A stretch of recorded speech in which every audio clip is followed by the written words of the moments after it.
صورت ہے، اور اس میں جو موسٹ پرومیننٹ آیات خاص طور پہ جو میں ذکر کرنا چاہ رہا ہوں وہ اللہ تعالیٰ کا تعارف ہے، جو اللہ تعالیٰ نے بالکل آخری 3 یا 4 آیات میں اللہ تعالیٰ نے اپنا تعارف ذکر کیا، اور اس سے پہلے اللہ تعالیٰ نے قرآن مجید کی ہیبت کا ذکر کیا.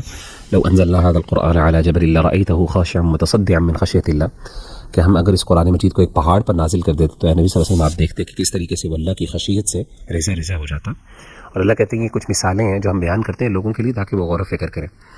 تو یہاں پہ ایک غور و فکر کرنے کا مومنٹ ہے کہ ہم اپنے آپ سے پوچھیں کہ قرآن مجید اگر پہاڑ پہ یہ اثر کرتا ہے تو میرے دل پہ کتنا اثر کرتا ہے؟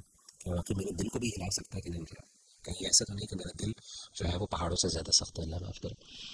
آگے اس کے بعد اللہ تعالیٰ نے اپنی کچھ اسماء کا ذکر کیا، اور اللہ تعالیٰ نے آغاز کیا توحید سے. اللہ الذی لا الہ الا ہو، اللہ کے علاوہ کوئی معبود نہیں ہے، کوئی عبادت کے لائق نہیں ہے. عالم الغیب والشہادہ، اللہ تعالیٰ غیب کو جاننے والے ہیں، جو ظاہر ہے اس کو بھی جاننے والے ہیں، غیب کو بھی جاننے والے ہیں. والرحمن الرحیم، بہت رحم کرنے والے ہیں، اور یعنی رحمان بھی ہیں اور رحیم بھی ہیں. اور اس کے حوالے سے ہم نے پہلے ان کی ڈفرینس کو پہلے ایپیسوڈ کے اندر ذکر کیا تھا. آگے جو اللہ تعالیٰ نے اپنی جو صفات کا کمبینیشن ذکر کیا سبحان اللہ، وہ نا میں نے بڑا دیکھ رہا تھا، میں غور کر رہا تھا، ایک پیٹرن ہمیں نظر آ رہا ہے. And they relevant to each other, they related to each other as well. جیسے مثال کے طور پہ اللہ تعالیٰ کی آیت فرماتے ہیں اللہ الذی لا الہ الا ہو، اللہ کے سوا کوئی معبود نہیں. الملک، جو بادشاہ ہے. اب بادشاہ جو ہے he is expected to be an embodiment of perfection naturally, یعنی ہم کہتے ہیں بادشاہ اچھا اس کے پاس ہر چیز ہے، وہ ایکسپیکٹ، اور جیسے ہمارے یہاں پرسونیفیکیشن اس کی جاتی ہے، ہی ہیز ایوری تھنگ.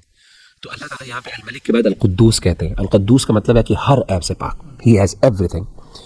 پھر اس کے بعد بادشاہت کے ساتھ خاص طور پہ ایک چیز جو بہت امپورٹنٹ ہے جڑا ہونا، وہ ہے امن اور سلامتی.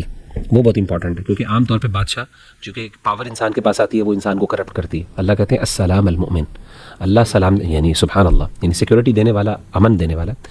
اچھا، اس کے ساتھ ساتھ بادشاہت کے ساتھ ایک بہت امپورٹنٹ چیز جڑی ہوئی ہے، نگہبانی. the one who has the one who can supervise, the one who can control everything. تو اصل المؤمن کے بعد اللہ نے المہیمن کا ذکر کیا. پھر اچھا وہ بادشاہ ایسا ہونا چاہیے جو صرف نگہبان نہ ہو بلکہ اس کا سلطہ بھی ہو، کنٹرول بھی ہو. العزیز، غالب. اور پھر وہ سلطہ صرف سلطہ نہ ہو بلکہ وہ انفورس بھی کر سکتا ہو اپنی ویل کو جیسے چاہے. تو الجبار، اللہ نے اپنا جبار. اور اس کے بعد جب اللہ تعالیٰ جبار ہے تو یہ جبار پھر نیسیسیٹیٹ کرتا ہے ایک پرائڈ کو، اور وہ اللہ المتکبر بھی ہے. یعنی یہ چیز اللہ کو بڑا بناتی ہے. یہ ساری کوالٹیز مل کے اللہ کی بادشاہت کو 2 چاند لگاتی ہیں، کمپلیمنٹ کرتی ہے. سبحان اللہ.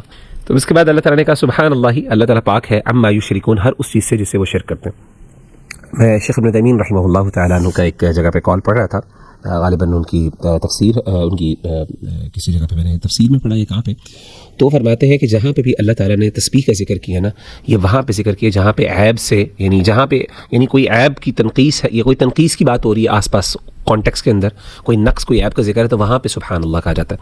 یعنی کوئی ایسی بات جس سے جو اللہ تعالیٰ کے حوالے سے لائق نہیں ہے اس وقت سبحان اللہ کہنا چاہیے ہمیں. اور اسی طریقے سے جہاں پہ اللہ تعالیٰ کی بڑھائی بیان کرنی ہو، جہاں پہ اللہ تعالیٰ کی کوئی عظمت کا ذکر ہو، تو وہاں پہ تکبیر کے کلمات ہیں، اللہ اکبر. پھر آگے اللہ کہتے ہیں اللہ الخالق، جیسے میں نے کہا یہاں پہ کمبینیشن ہے تو آگے بھی کمبینیشن ہمیں دیکھنے گا. اللہ الخالق، اللہ خالق ہے.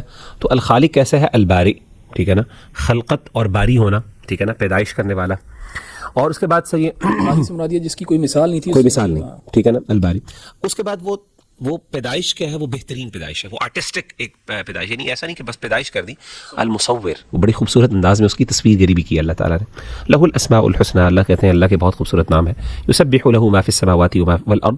اب اتنی کوالٹیز بیان کرنے کے بعد اب اللہ کہتے ہیں دیکھو کہ اللہ کی شان ایسی ہے کہ آسمان و زمین کی ہر مخلوق اللہ تعالیٰ کی تسبیح بیان کرتی ہے. یعنی ہی ڈیزروز دیٹ، یعنی یہ نہیں کہ ہم فورسڈ، یعنی اللہ کی سبحان اللہ ہیبت اور اللہ کا کمال اتنا زیادہ ہے کہ یعنی we are bound to do that. یعنی کہ ہم مجبور ہیں، کہ ہمیں مجبور کیا گیا، ہم پر فورس کیا گیا کہ آپ نے تسبیح بیان کرنی.